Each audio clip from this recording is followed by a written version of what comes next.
بسم الله. السلام عليكم ورحمة الله وبركاته. إن الحمد لله نحمده ونستعينه ونستغفره ونعوذ بالله من شرور أنفسنا ومن سيئات أعمالنا. من يهده الله فلا مضل له ومن يضلل فلا هادي له.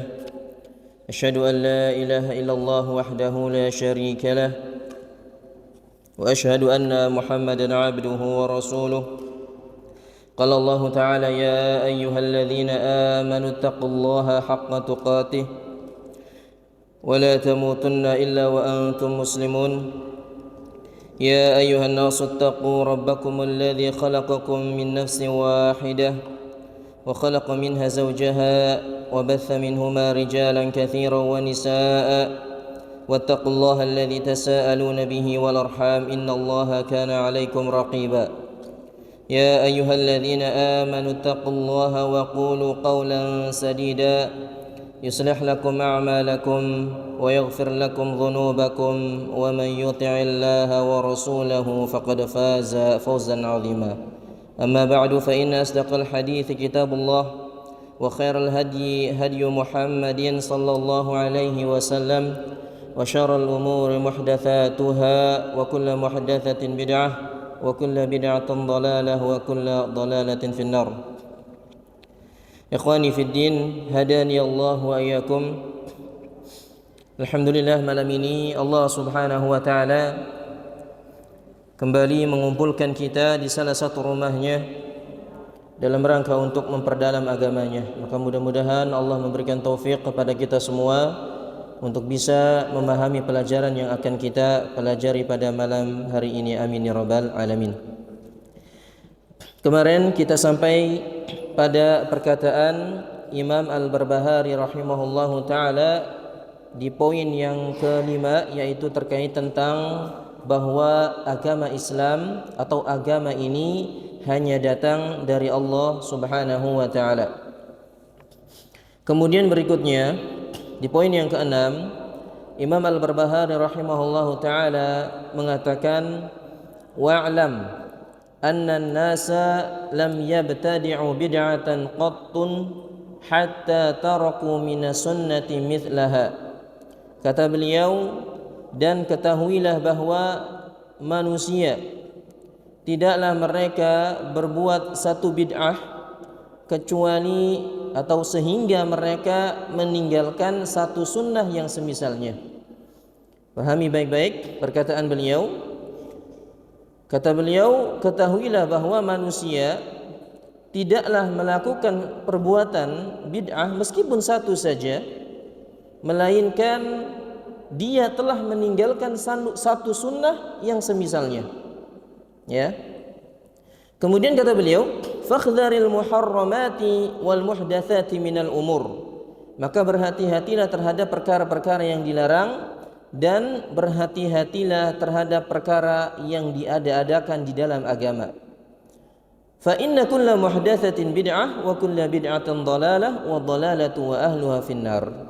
Karena sesungguhnya setiap perkara yang diada-adakan dalam agama itu adalah bid'ah, dan setiap bid'ah adalah kesesatan, dan kesesatan serta pelakunya di dalam neraka atau terancam dimasukkan ke dalam neraka. Ini paragraf, ikhwah a'azani Allah wa iyyakum, sejatinya adalah merupakan penegasan dari beliau atas apa yang pernah kita sampaikan dahulu di poin yang ketiga terkait tentang pembahasan bid'ah. Kalau kita fahami bahwa perkataan beliau ini adalah merupakan dampak negatif atau dampak buruk dari perbuatan bid'ah.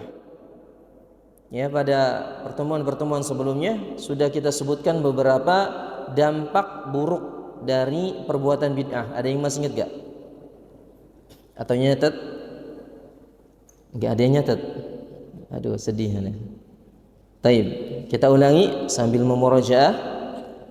Dampak dari perbuatan bid'ah diantaranya adalah la yuqbal ma'aha amal. Bahwa perbuatan bid'ah amalannya tidak diterima oleh Allah Subhanahu wa taala.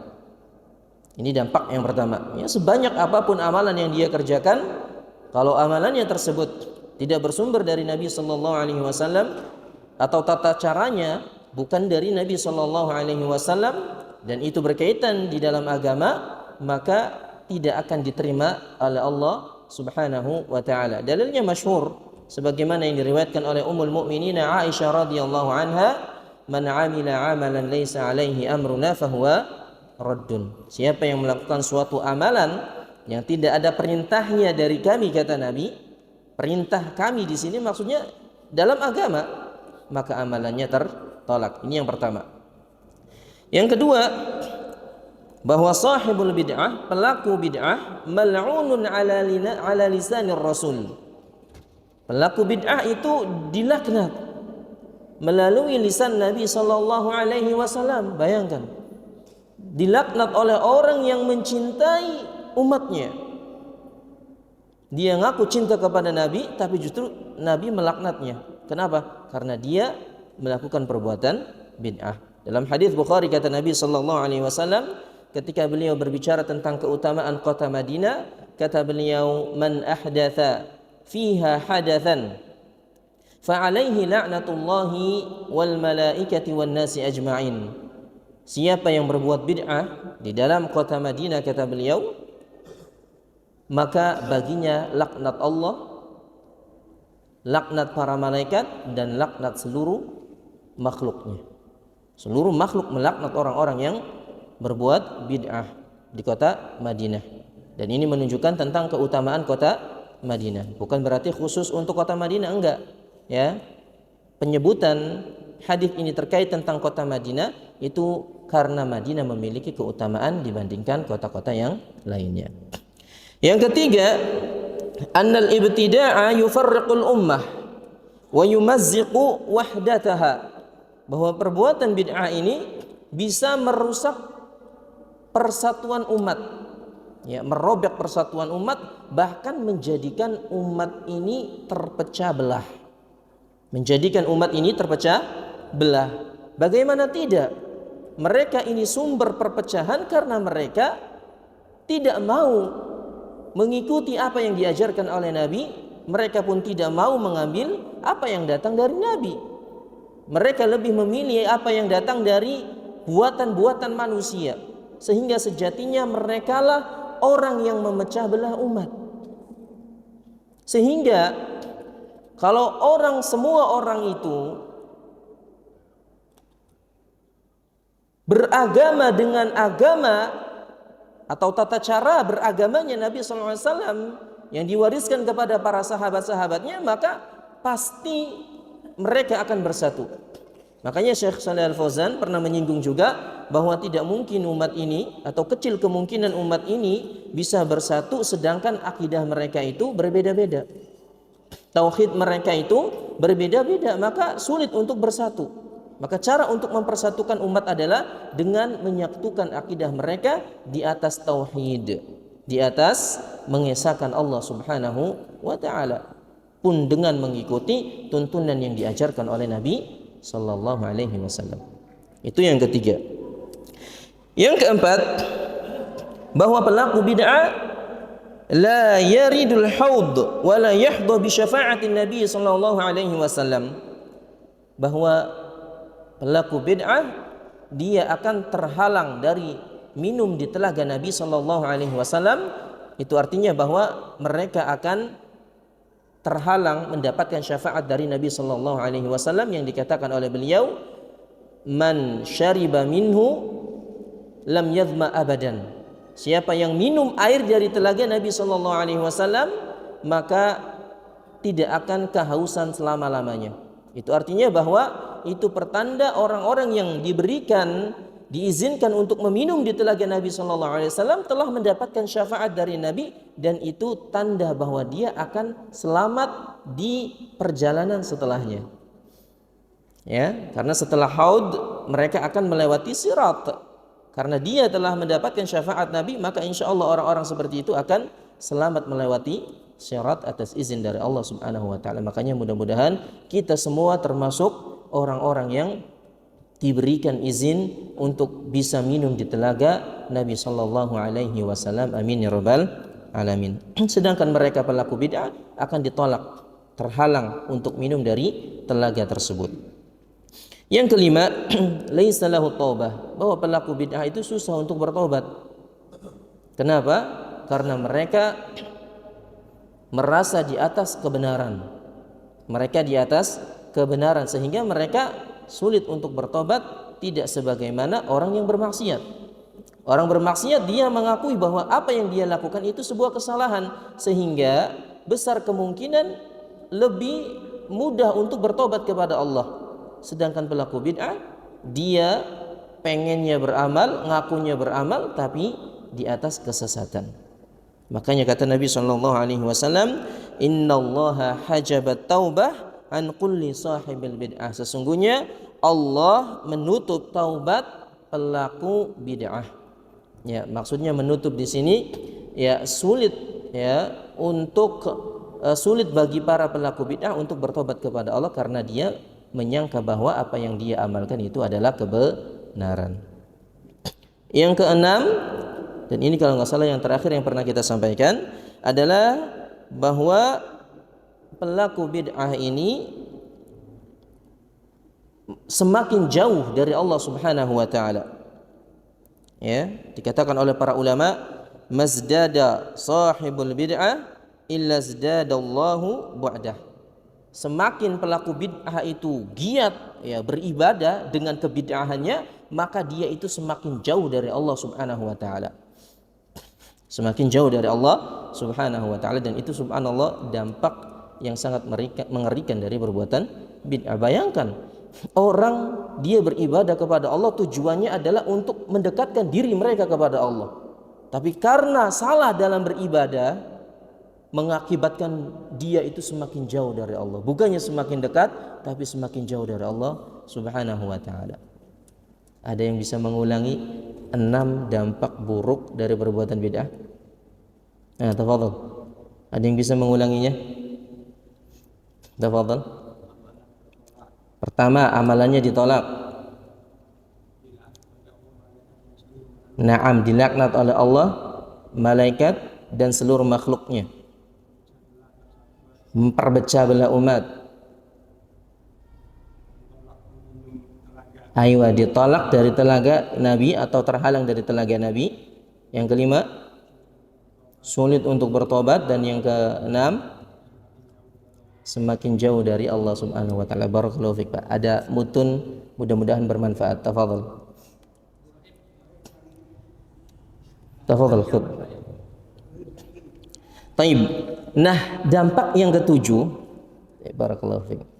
Dampak yang ketujuh ya ditambahkan, disebutkan khusus oleh Imam Al-Barbahari rahimahullahu taala dalam paragraf ini. Kata beliau, annan nasa lam yabtadi'u bid'atan qat hatta taraku minna sunnati mithlaha. Tidaklah manusia itu berbuat bid'ah satu saja, melainkan ada satu sunnah yang dia tinggalkan.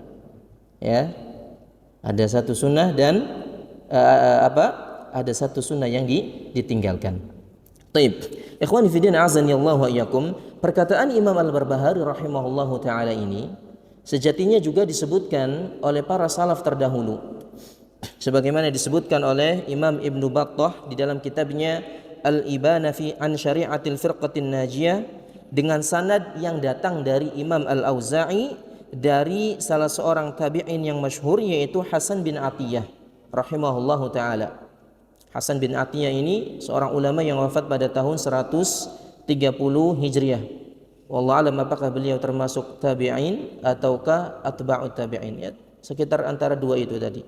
Tapi beliau adalah seorang salaf, ya, beliau seorang imam, dan beliau pernah mengatakan, mabtada'a qaumun bid'atan fi dinihim illa naza'allahu min sunnatihim mithlaha.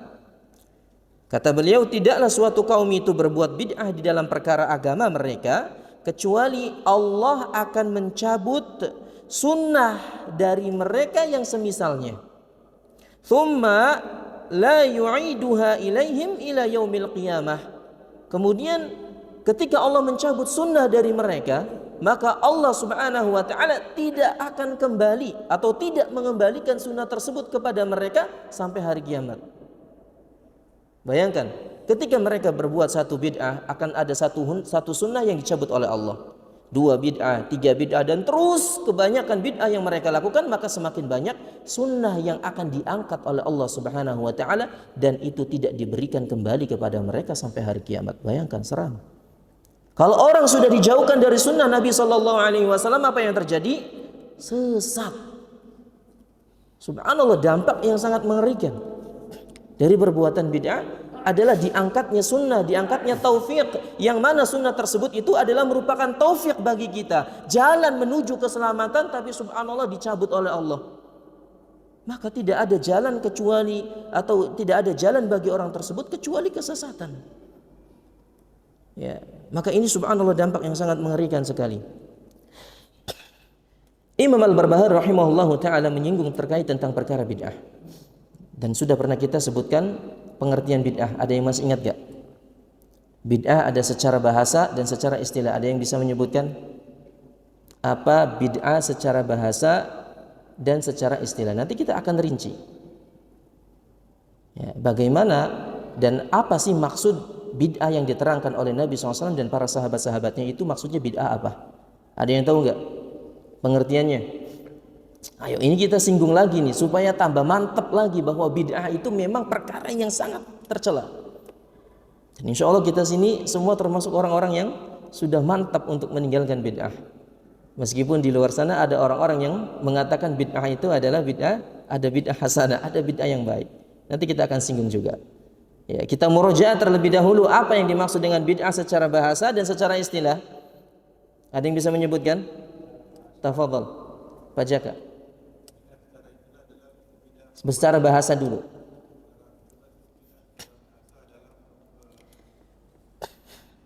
Nah, istilah dulu, tafadhal. Perkara yang dibuat yang tidak ada di zaman Nabi Muhammad.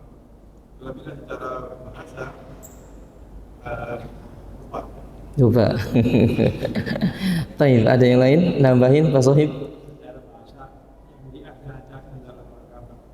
Baik, secara bahasa adalah perkara-perkara yang diadakan dalam agama, kurang tepat. Aywa, sesuatu yang baru, ini bid'ah secara bahasa. Semua sesuatu yang sebelumnya nggak ada kemudian ada, maka itu bid'ah secara bahasa. Adapun secara istilah, ada yang bisa menyebutkan sebagaimana yang disebutkan oleh Imam Asy-Syatibi dalam kitabnya Al-I'tisam yang pernah kita terangkan. Ami Ahmad, secara istilah lebih komplit lagi. Suatu perkara yang pada zaman Nabi Sallallahu Alaihi Wasallam tidak dikerjakan, sekarang dikerjakan oleh umat sekarang ini, yaitu seperti yang baru tadi. Sama kayak Pak Jaka berarti pengertiannya. Kita sebutkan sebagaimana disebutkan oleh Imam Asy-Syatibi bahwa bid'ah secara istilah adalah ibaratun an tariqati fid din, ungkapan tentang tata cara dalam beragama, mukhtara'atun yang dibuat-buat, tudahi syar'iyyah yang mirip sekali dengan syariat, yuqsadu bisuluki 'alaiha al-mubalaghatu fi ta'abbudi lillah, yang tujuannya itu adalah untuk bersungguh-sungguh dalam beribadah kepada Allah. Nah, ulangi, ungkapan tentang tata cara dalam beragama yang dibuat-buat oleh manusia yang mirip sekali dengan syariat, tujuannya adalah untuk bersungguh-sungguh dalam beribadah kepada Allah. Itulah bid'ah secara istilah. Ya, bid'ah secara istilah. Baik. Maka jangan difahami bahwa bid'ah yang masuk kategori bahasa kemudian diterapkan dari sisi istilah, nggak boleh. Karena banyak yang mengatakan bahwa kalau semuanya bid'ah, semuanya dilarang, berarti nggak boleh naik pesawat ketika pergi haji, nggak boleh naik motor ketika sholat berjamaah di masjid, nggak boleh ini dan itu. Yang mereka tujukan itu adalah perkara-perkara dunia yang itu merupakan bid'ah secara bahasa. Maka fahami baik-baik ikhwah azanillahu wa iyyakum. Ada lafaz-lafaz yang di dalam Al-Qur'an ataupun hadis Nabi sallallahu alaihi wasallam yang memiliki makna khusus. Ya, lafaz khusus, lafaz yang memiliki makna khusus atau memiliki tujuan tertentu. Maka tidak boleh diarahkan dengan pengertian kepada pengertian bahasa. Misalnya tadi bid'ah. Bid'ah yang disebutkan oleh Nabi SAW, wa kullu bid'atin dhalalah wa dhalalatu finnar. Semua bid'ah adalah sesat dan sesat itu semuanya di dalam neraka. Nah, bid'ah apa yang dimaksud oleh Nabi SAW ini? Apakah secara istilah, apakah secara bahasa? Maka maksud yang bid'ah yang dimaksud oleh Nabi SAW itu adalah secara istilah. Maka jangan diarahkan kepada pengertian secara bahasa, nggak boleh. Contoh, sholat. Apa artinya sholat secara bahasa dan istilah? Sholat mumtaz. Sholat secara bahasa artinya doa. Apa dalilnya, Pak? Gampang, ayatnya kalian apa lantu? Ya, Allah berfirman ketika hari Jumat itu apa sering dibaca? Innallaha wa malaikatahu yusholluna 'alan nabi ya ayyuhalladzina amanu shallu 'alaihi wa sallimu taslima. Sesungguhnya Allah dan para malaikatnya bersolawat atas nabi atau kepada nabi. Berarti bersolawat di situ maknanya berdoa. Apa solat sebagaimana yang kita pahami? Nah, solat di situ, solawat atau solat di situ maknanya doa. Apa solat yang kita pahami? Doa kan? Doa. Dalam ayat lain lebih jelas lagi ketika Allah berbicara tentang perkara zakat. Kata Allah, "Khudh min amwalihim shadaqatan tutahhiruhum wa tuzakkihim tutahhiruhum wa tuzakkihim biha thumma shalli 'alaihim." Wa shalli 'alaihim. Kata Allah, "Khudh," katakanlah wahai Muhammad, ambillah min amwalihim dari harta-harta mereka shadaqatan sebagai harta zakat, yang harta zakat tersebut berfungsi untuk membersihkan dan mensucikan kalian. Wasalli alaihim, kemudian kata Allah, dan solatlah untuk mereka. Solat di situ apa maksudnya? Secara bahasa apa istilah? Secara bahasa wasalli alaihim itu maksudnya kata Allah, dan doakan mereka orang-orang yang membayar zakat. Nah, berarti di situ doa atau salat dari sisi bahasa maknanya doa. Adapun salat secara istilah adalah semua atau ucapan dan perbuatan yang diawali dengan takbiratul ihram dan diakhiri dengan salam dalam rangka bentuk ibadah kepada Allah. Itu namanya apa? Salat secara istilah. Faham ya? Secara bahasa dan istilah. Maka ketika ada ayat yang mengatakan wa aqimus shalah wa atuz zakah, dan dirikanlah salat dan bayarlah zakat. Dirikanlah salat itu maksudnya arti salat secara bahasa apa istilah? Secara istilah jelas kan? Ayat tersebut diperintahkan untuk mendirikan salat, maka salat yang dimaksud itu salat secara istilah. Berarti ayat tersebut memiliki makna khusus, memiliki tujuan yang sudah jelas, yaitu sholat secara istilah. Maka jangan difahami ayat tersebut itu kepada pengertian sholat secara bahasa. Paham? Sehingga ketika ditanya, ente kenapa nggak sholat? Kata siapa? Saya sudah sholat. Tadi saya sudah berdoa kepada Allah. Bukankah doa itu juga sholat? Paham maksudnya? Nah, jangan seperti itu. Atau contoh dua biar tambah paham.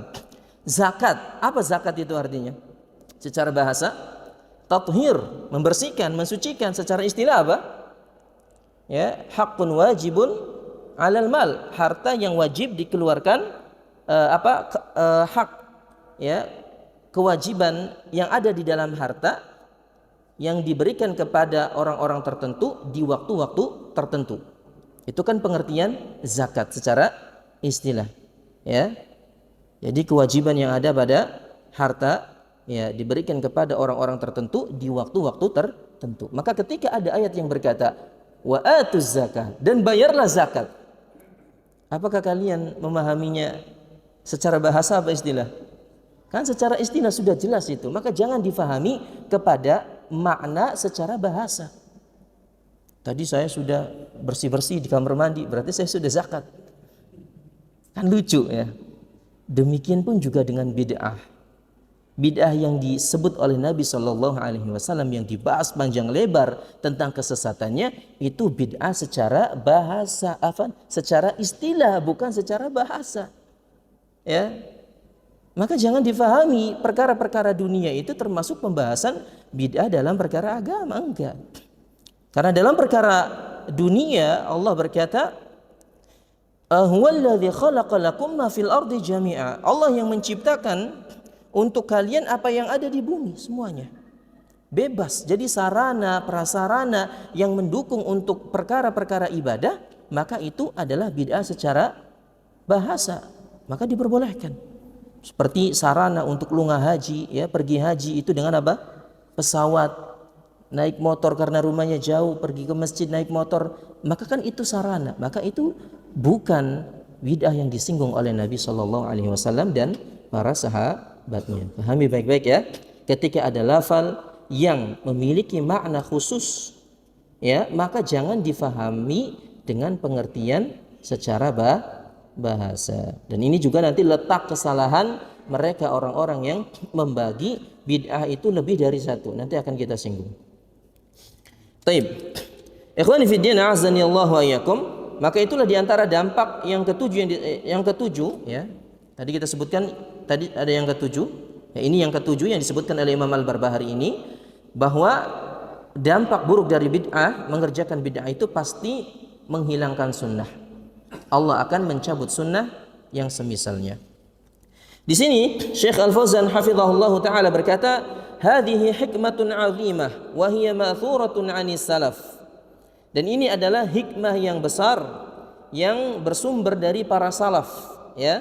Tadi kita sudah sebutkan dari perkataan Hasan bin Atiyah, ya, tidaklah suatu kaum itu melakukan perbuatan bid'ah dalam agama mereka kecuali Allah akan mencabut sunnah yang semisalnya dari mereka dan Allah tidak akan mengembalikan sunnah tersebut kepada mereka, ya.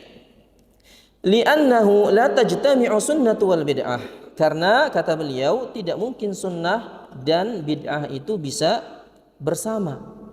Tidak mungkin bid'ah dan sunnah itu bisa menikah, enggak mungkin. Ya, pasti akan cerai terus. Ibarat air dengan apa? Minyak, enggak mungkin bersatu atau enggak bisa bersatu.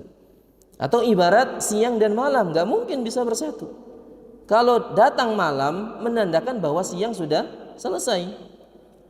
Kalau siang muncul menandakan malam sudah berakhir.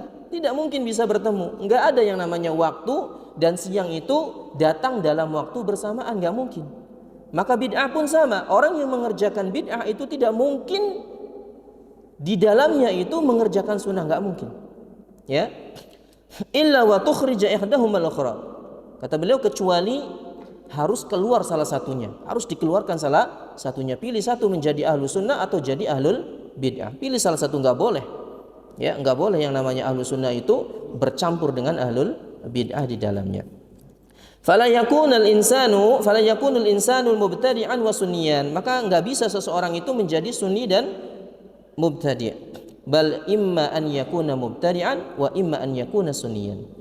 Ya, atau pilih salah satunya tadi, yang menjadi mubtadi', ahlul bid'ah atau ahlus sunnah. Karena dua-duanya itu tidak mungkin bisa bersama. Wa hadza min madharil bid'ah, dan ini adalah termasuk dampak buruk dari perbuatan bid'ah. Taib. Syekh Al-Fauzan menyebutkan, wa hadhihi al-hikmatul ma'thuratu sabitatun bitajrubah. Dan hikmah yang bersumber dari para salaf ini benar adanya. Kenapa? Dibuktikan dengan keseharian yang ada. Sehari-hari manusia bisa dibuktikan di dalam keseharian manusia. Ya, sisi pendalilannya kata beliau, annaka tajidu ashabal bid'ah yubghiduna al-ahadits sahihah. Engkau dapati bahwa pelaku bid'ah itu membenci hadis-hadis yang sahih dari Nabi sallallahu alaihi wasallam. Ya apa tidak? Pelaku bid'ah pasti benci dengan hadis-hadis yang sahih yang bersumber dari Nabi sallallahu alaihi wasallam. Kenapa mereka membenci hadis-hadis tersebut?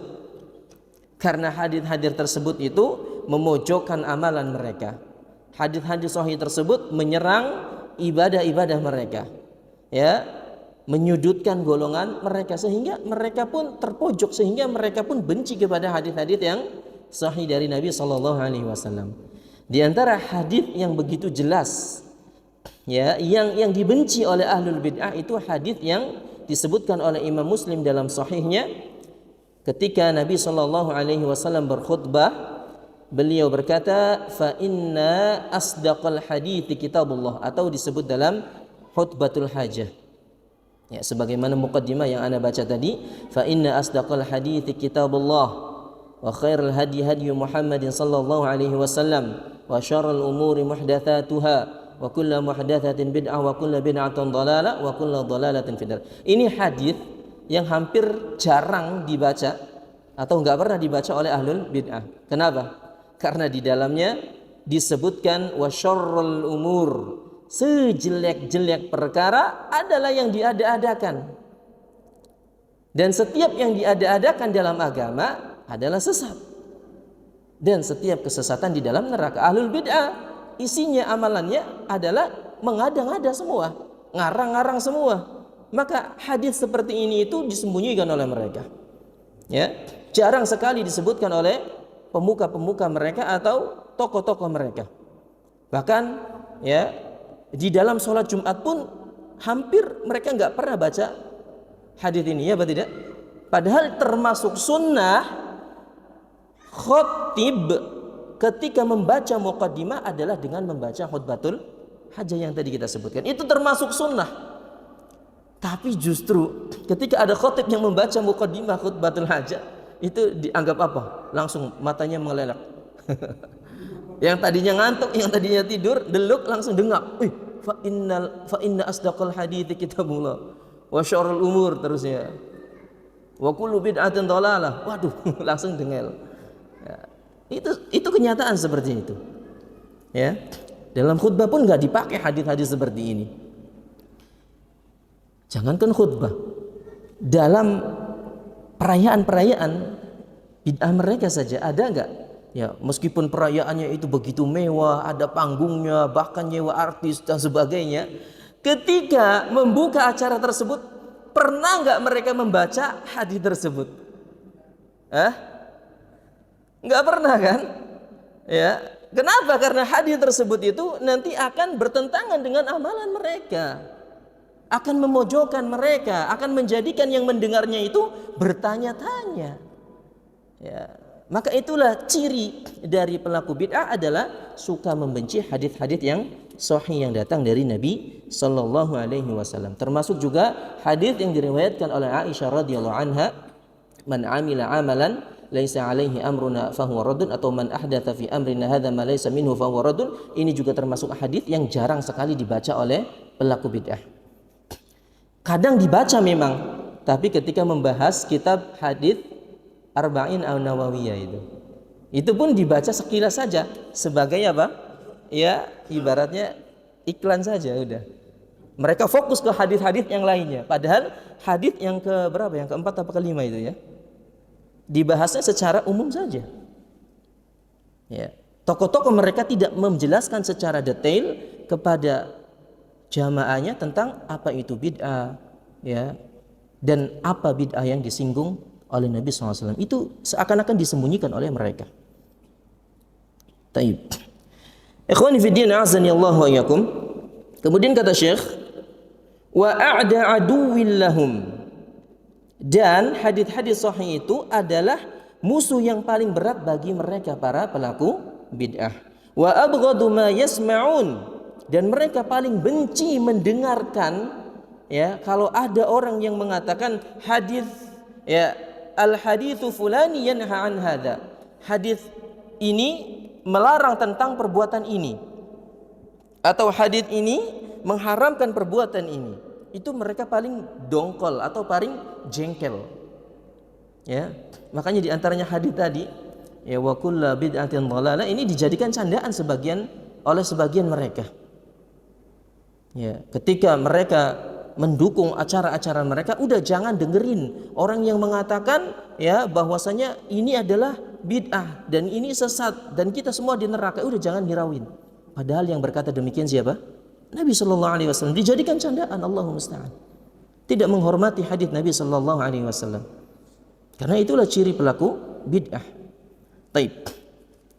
Kemudian kata beliau, la yuriduna an yasma'ul ahaditha wa sunan allati tukhalifu ma hum alaih. Mereka enggak ingin mendengarkan hadis-hadis yang menyelisihi apa yang ada di dalam diri mereka.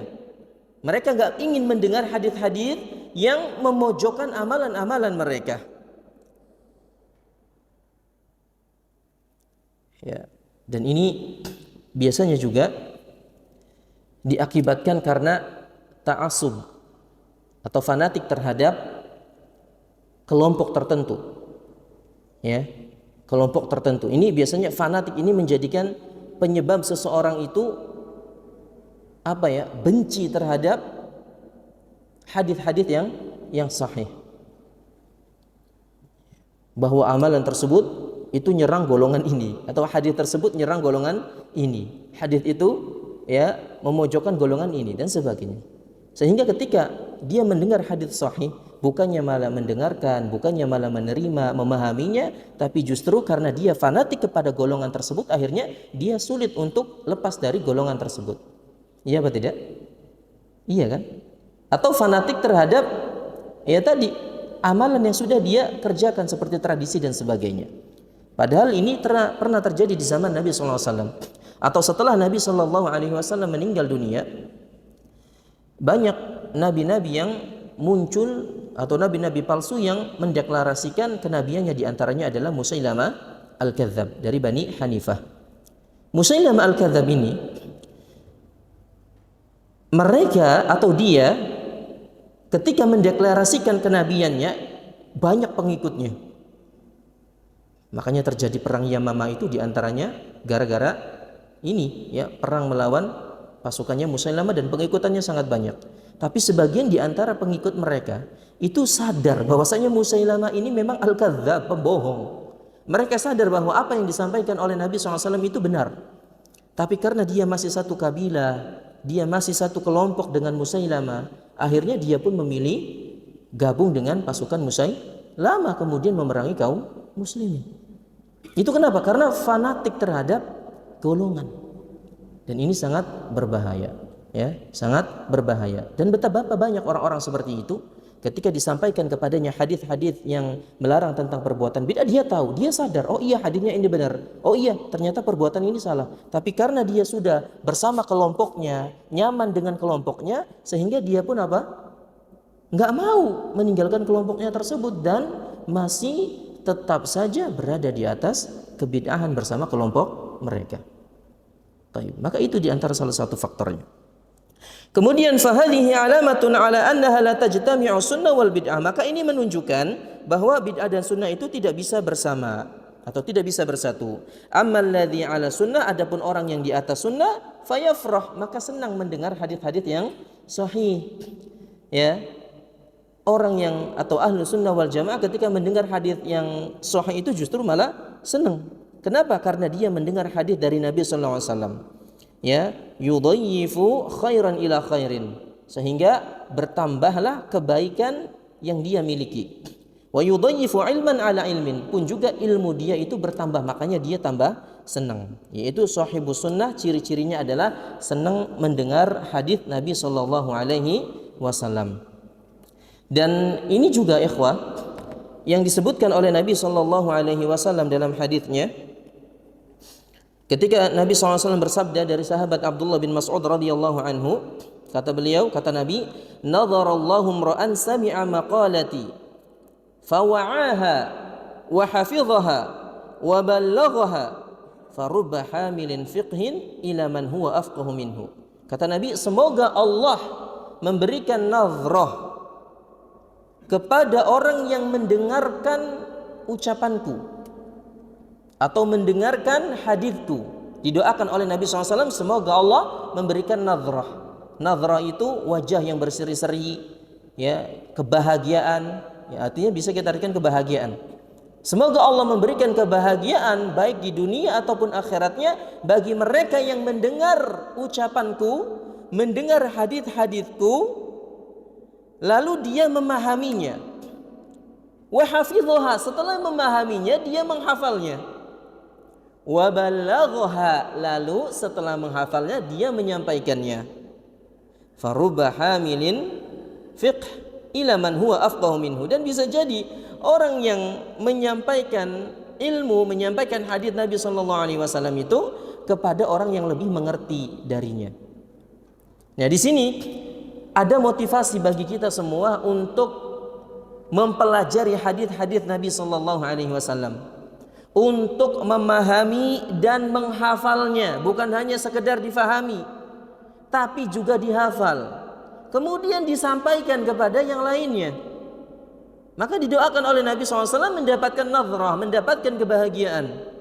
Meskipun terkadang yang menyampaikan hadis tersebut itu kepada orang yang lebih ngerti, bisa jadi.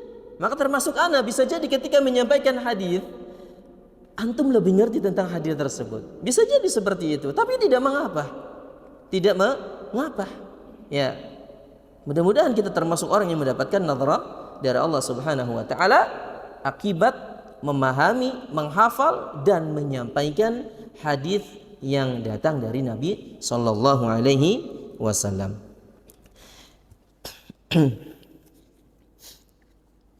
Adapun berlaku bid'ah, maka mereka lari dari hadis-hadis tersebut. Kemudian kata Syekh Fauzan, hadza syai'un wadihun fil mubtadi'ah.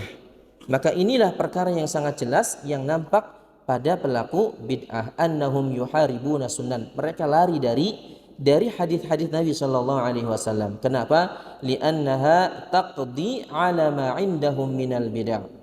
Karena ketika hadis tersebut sampai kepada mereka, ternyata hadis tersebut tidak sesuai dengan hawa nafsu mereka, tidak sesuai dengan amalan mereka, sehingga mereka pun lari dari hadis tersebut. Wa hadza fihi tanfir minal bid'ah. Ya. Wa annaha turahhilu sunan. Dan hadis-hadis tersebut itu bisa menjadikan mereka itu lari dari hadis Nabi, wa turahhilu mahabbatus sunan minal qulub, dan bisa juga mengakibatkan larinya kecintaan terhadap hadis-hadis Nabi SAW dari hati mereka. Ya, maka subhanallah, bahaya sekali kalau orang sudah nggak suka dengan hadis Nabi, bahkan nggak cinta kepada hadis-hadis Nabi, maka itu pertanda yang sangat buruk baginya.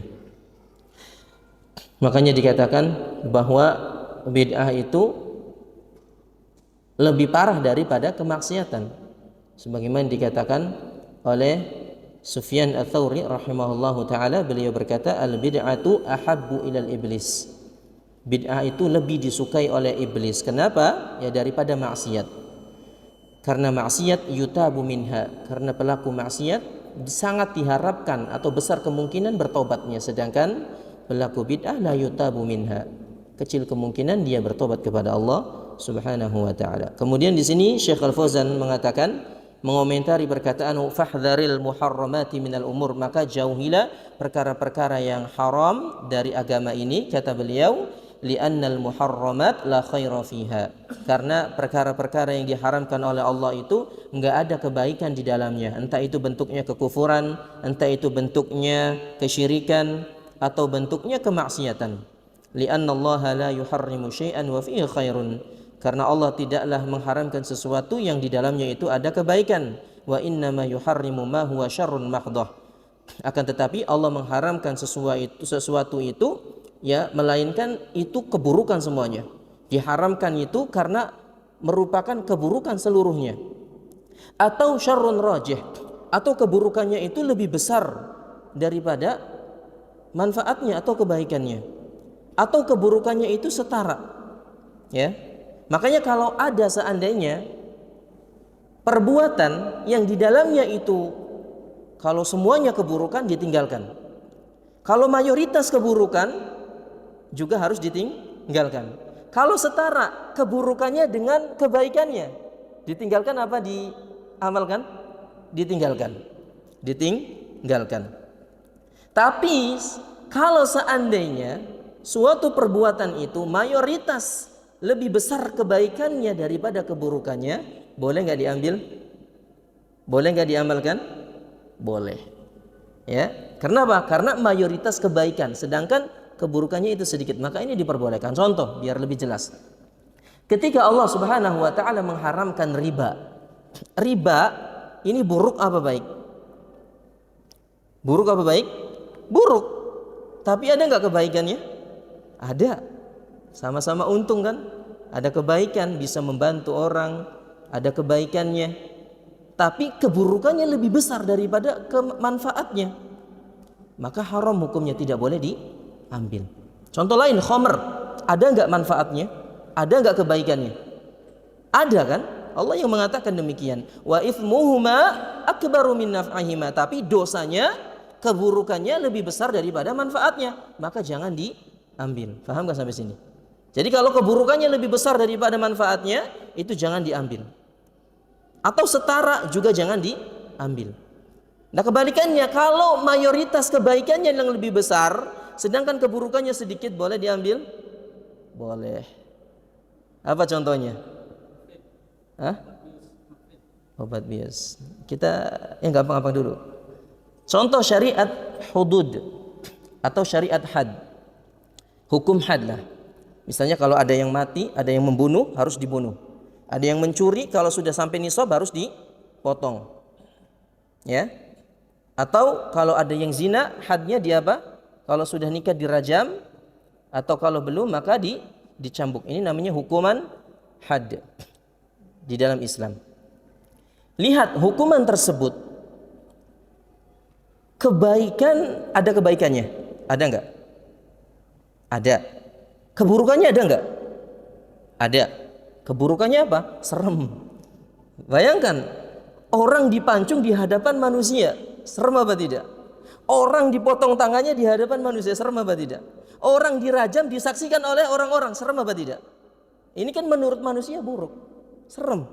Tapi kebaikannya ada apa enggak? Ada, bahkan lebih besar. Kenapa? Karena dengan melihat kejadian tersebut, orang-orang pada mikir, orang-orang pada sadar. Ketika pengen bunuh, nanti saya dibunuh juga.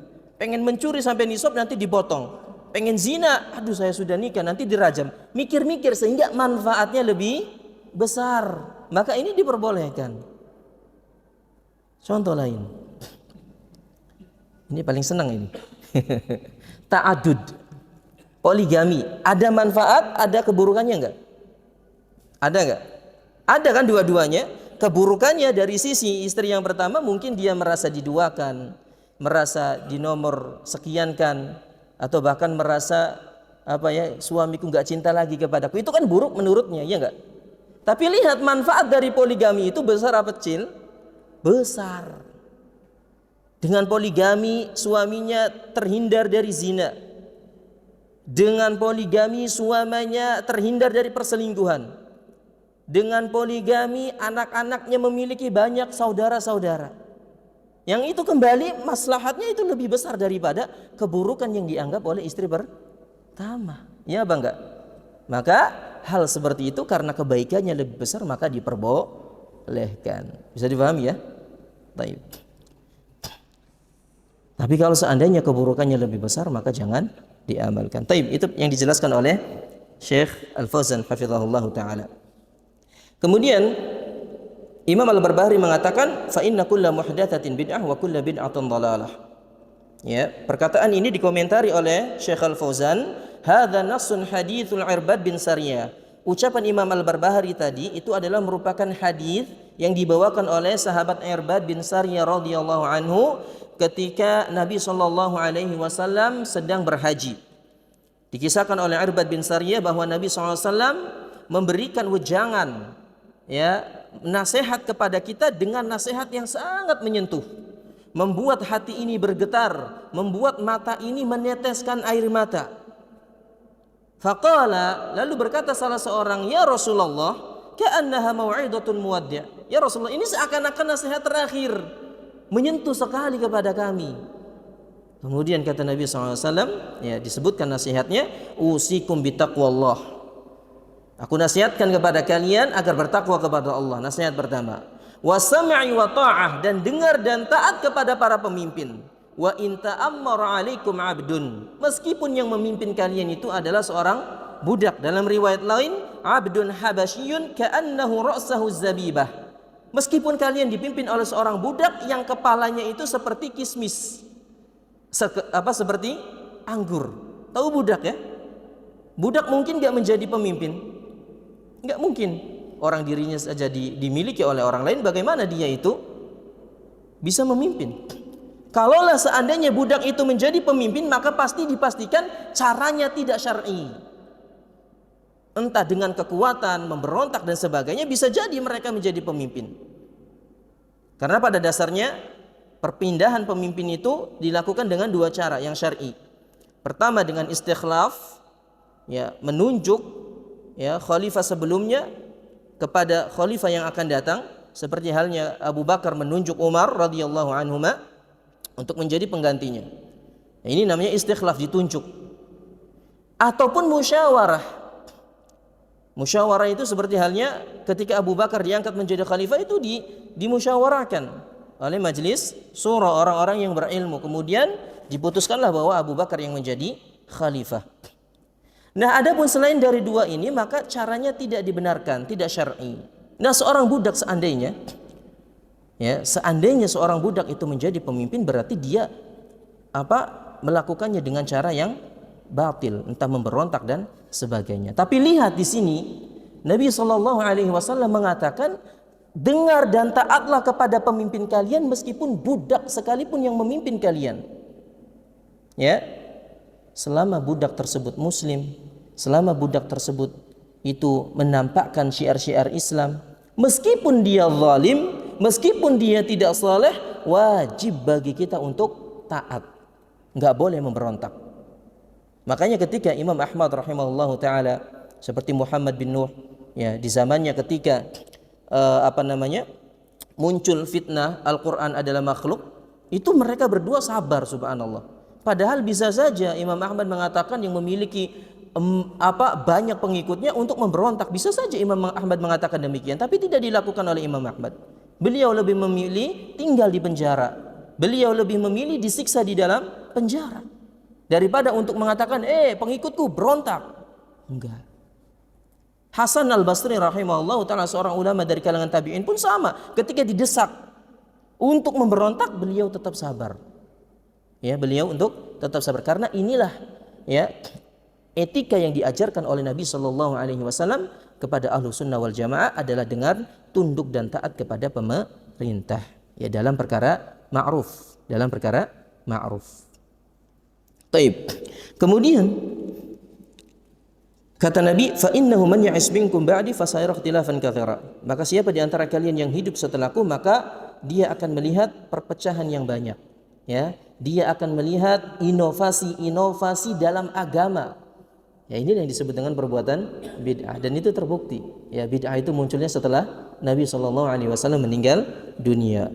Maka ketika itu terjadi, kata Nabi, fa'alaikum bisunnati, hendaklah kalian ya berpegang teguh kepada sunnahku dan sunnahnya khulafaur rasyidin al-mahdiyyin min ba'di, ya, dan sunnahnya khulafaur rasyidin, yaitu para sahabat-sahabat Nabi SAW setelahku, tamassaku biha addu 'alaiha bin nawajid. Dan kalau kita perhatikan, ini pernah kita ulangi, Nabi mengatakan tamassaku biha, berpegang teguhlah dengannya. Ha ini kembali ke siapa? Sunnahnya Nabi apa sunnahnya khulafaur rasyidin? Sunnahnya khulafaur rasyidin. Nabi tidak mengatakan berpegang teguhlah kepada sunnahku, ya, setelahnya loh, ya. Tapi beliau mengatakan tamassaku biha, berpegang teguhlah dengan sunnahnya para khulafaur rasyidin. Kenapa? Karena khulafaur rasyidin itu pasti sesuai dengan sunnahnya Nabi sallallahu alaihi wasallam, wa addu 'alaiha bin nawajid, lalu gigitlah ya dengan gigi geraham kalian. Kenapa dikatakan gigitlah dengan gigi geraham? Karena gigi geraham ini adalah gigi yang paling kuat, menunjukkan bahwa orang-orang nanti di akhir zaman, ketika mereka berpegang teguh di atas ajarannya Nabi SAW, ketika mereka berjalan di atas sunnah Nabi SAW, itu akan terasa berat, sehingga digambarkan oleh Nabi, bertahanlah, bahkan bila perlu gigitlah dengan gigi geraham, bertahanlah sebisa mungkin. Ya, tuba lil gharaba, berbahagialah orang-orang yang asing. Disebutkan orang-orang yang asing di akhir zaman adalah mereka yang selalu melakukan kebaikan, sedangkan mereka itu manusia yang lainnya itu pada pada rusak dan sebagainya. Kemudian kata Nabi di akhir hadis, wa iyyakum muhdatsatil umur, dan inilah sisi pendalilannya, dan hati-hatilah terhadap perkara-perkara yang baru, fa inna kulla muhdatsatin bid'ah wa kulla bid'atin dhalalah wa kulla dhalalatin finnar. Naam. Nah, di sini Syekh Al-Fauzan hafizahullah taala menyinggung terkait tentang hadis ini. Beliau mengatakan, di dalam hadis ini fihi raddun 'ala alladhina yuqassimuna al-bid'ah ila al-khamsah. Ya, ila bid'ah hasanah wa bid'ah sayyi'ah. Jadi hadis ini membantah orang-orang yang membagi bid'ah itu ada bid'ah hasanah dan bid'ah sayyi'ah. Ini dibantah. Kenapa? Karena Nabi mengatakan wa kullu bid'atin dhalalah, semuanya itu sesat. Bahkan ada ulama yang membagi bid'ah itu menjadi 5. Ada wajib, ada sunnah, ada mubah, ada makruh, ada haram. Ya. Yang sejatinya bid'ah yang wajib, bid'ah yang sunnah itu termasuk bid'ah-bid'ah yang secara bahasa. Tadi kita sudah singgung. Seperti bid'ah yang wajib itu adalah tadwinul Quran, membuka Al-Quran. Itu kata mereka dimasukkan kepada bid'ah yang wajib. Padahal bid'ah secara bahasa. Bid'ah secara sunnah seperti sholat tarawih. Padahal itu sholat bid'ah secara bahasa. Mubah dalam perkara dunia pun juga secara bahasa. Adapun bid'ah secara bid'ah yang haram, inilah yang dilarang. Ya, maka hadis tadi itu membantah ya orang-orang yang membagi bid'ah itu lebih dari satu. Padahal bid'ah itu ya satu, semuanya tercela. Naam. Wallahu a'lam bishawab. Ikhwan azani Allah wa yakum. Kemudian beliau menutup akhir dengan perkataannya wadhalalatu wa ahluha finnar, dan pelaku serta bid'ah dan kesesatan dan pelaku kesesatan itu di dalam neraka. Ini maksudnya adalah terancam. Ya, terancam. Orang muslim yang melakukan perbuatan bid'ah dia terancam masuk ke dalam neraka, sebagaimana dalam hadithul iftiraq. Ya, 73 umat Nabi, 72-nya itu masuk neraka, terancam masuk neraka, satu yang selamat. Ya, tapi sudah pernah kita terangkan juga bahwa 72 yang terancam masuk neraka ini bukan berarti kekal di dalamnya selama-lamanya. Ya, karena yang kekal itu hanya orang-orang kafir saja. Wallahu a'lam bishawab. Insyaallah kita lanjutkan pada pertemuan yang akan datang biidznillah taala. Wallahu a'lam bishawab. Subhanakallahumma bihamdika asyhadu an la ilaha illa anta astaghfirullah wa atubu ilaik. Assalamualaikum warahmatullahi wabarakatuh.